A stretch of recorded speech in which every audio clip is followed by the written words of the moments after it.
Walmart store locator problems are usually caused by location permissions, incorrect app settings, outdated app data, or problems with the Walmart app connecting to your device location. By the end of this video, you'll know how to fix Walmart store locator issues and get nearby stores showing correctly again. Start by checking your location permission for the Walmart app. The store locator needs access to your location to find nearby stores. On iPhone, open Settings, select Walmart, and make sure location access is enabled. On Android, open Settings, go to Apps, choose Walmart, and check location permissions. If location access is disabled, the app may not know where you are and may show incorrect stores or fail to load results. Next, check that your phone's location services are turned on. Open your phone settings and enable location before using the Walmart Store Finder. If your location is enabled but Walmart still cannot find stores, close the app completely and reopen it. This refreshes the connection between the app and your phone's location service. You should also update the Walmart app. Open the App Store on iPhone or Google Play Store on Android.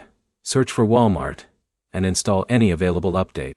An outdated app version can cause features like store search and location tools to stop working correctly. If Walmart shows the wrong store keeps loading, check your internet connection. Switch between Wi-Fi and mobile data to see if the problem is caused by your connection. For Android users, clearing the Walmart app cache can fix location display problems.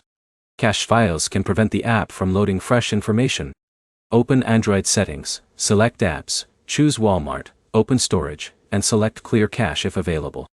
If the store locator still does not work, reinstall the Walmart app. Delete the app. Download it again from the App Store or Google Play Store, and sign back into your account. Reinstalling creates a fresh app installation and can remove corrupted files that affect store search features. You can also try using the Walmart website Store Finder in a browser. This helps confirm whether the issue is with the app or your account. If stores are still missing after trying these steps, the issue may be temporary and may require waiting until Walmart's service is working normally again. To recap, check location permissions, enable phone location services, update Walmart, and reinstall the app if needed. Your next step is to open your phone settings and confirm Walmart has location access. If this guide helped, leave a like, subscribe, and check out our other Walmart troubleshooting videos for more quick fixes.